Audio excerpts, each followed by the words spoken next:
Magandang araw mga kaibigan. Bigyan natin ng reaction, opinion ngayon itong post ng MDTV channel. Pahayag ito ni DILG Secretary John Vic Remulla.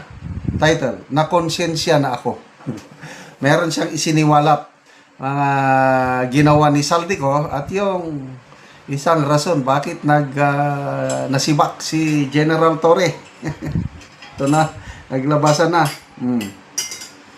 Ito ang kanyang pahayag. Dahil sa sigaw ng taong bayan, aaminin ko na ngayon ang totoong nangyari. About sa pagbili dapat ng makabagong gamit ng mga kapulisan na naging sanhi ng pagbibitiw ni General Torre. Noong mga panahon na si General Torre pa ang PNP chief, nag-insert si Saldico sa budget ng PNP ng halos 1.2 billion. Ibinigay niya sa akin ang pondo at kinausap ko si General Torre na bumili ng mga makabagong gamit ng kapulisan, ngunit hindi pumayag dito si General Torre. Ganon pa man, ngayon ilalahad ko na sa taong bayan na ang pundong nilagay dito ni Saldico ay intact. Hindi naman ginalaw kahit piso. Siyempre, hindi nyo magalaw dahil hindi pumayag yung isa, hindi niya pinirmahan eh.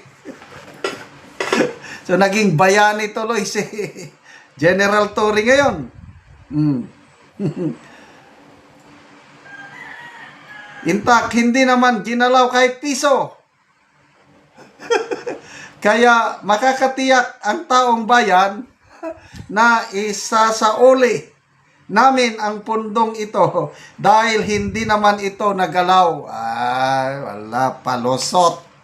Paano kung pumayag si General Torre na pumirma? Adi, wala na. Oh, tapos paamin-amin pa. Huwag na lang sanang umamin. As of now, pwede na natin ibalik sa kaban ng bayan anytime upang mas magamit na mas pangangailangan ng mga Pilipino. Oh, so bayani ngayon si General Torre. Ginawa ninyong bayani. Ano ngayon? Bayani rin ba si Secretary Remulla dahil sa kanyang pag-amin? Tignan natin ang reaksyon ng taong bayan dito. People who reacted. 10,000 people who reacted. 7,600 ang tumatawa. 1,300 ang galit. Ibig sabihin, halos 9,000. 1,200 lang ang nag-like. So, halos 97% tumatawa, hindi naniniwala sa sinseridad ni Secretary John Vic Remulla. Basa tayo sa mga comments.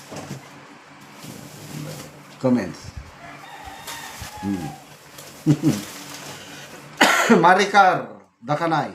Kaya tinanggal ninyo si Boss General Torre kasi hindi pumayag. Ngayon, sino ang may sala?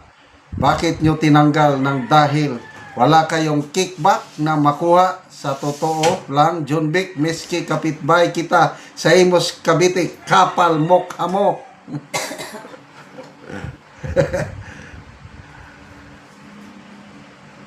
Gabriel Malanog. So, sinong nag-approve? BBM? Panis. Alicia Simbolan. Sir, sabi mo, isinuli mo na, nasa custody mo pa pala. Total, nakokonsensya ka na. Bakit hindi mo na lang pakiusapan si BBM na ayusin niya ang interim release ni PRRD? Di ba group effort ang ginawa niyo sa ICC?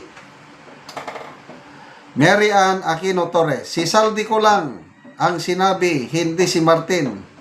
Takot kayo kay Martin talaga. Manuel de los Santos.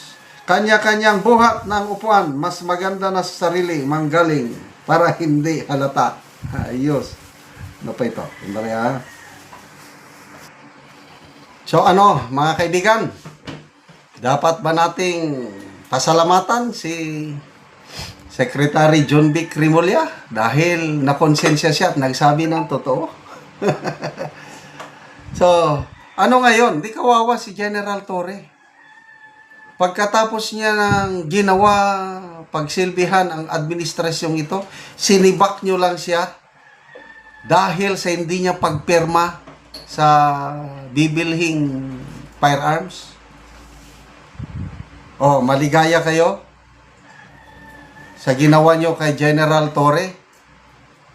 Ako, in fairness kay General Torre, yung ginawa niya kay Tatay Tigong, ibang usapan yon. Talagang pananagutan niya sa taong bayan. But itong ginawa niya, tama ang ginawa niya na hindi siya pumirma dahil hindi naman kailangan ng pulis ang mga long firearms kasi ano naman, nasa peace and order lang. Pwede na yung mga 9mm. Pwede ang mga long firearms, yung mga special units, kagaya ng SAP. Pwede yun.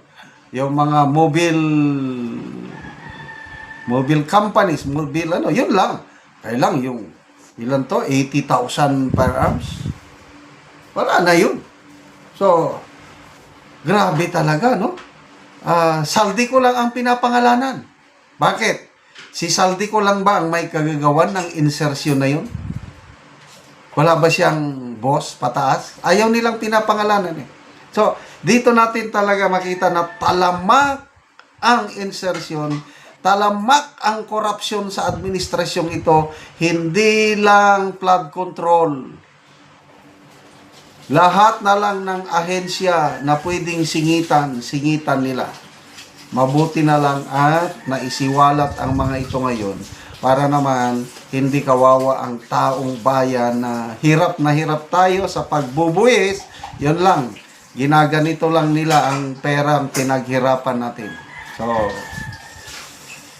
salamat kay General Torre sa hindi niya pagperma sa hindi tamang pagbili ng malalakas na armas para sa pulis. I don't know kung pasalamatan niyo ba o hindi si Secretary Rimulya. Salamat mga kaibigan sa inyong pagsubaybay sa ating channel. Nakakatulong kayo ng malaki sa tribong Talandig ng Bukidnon dahil ang income natin sa channel na ito pantulong po sa tribo.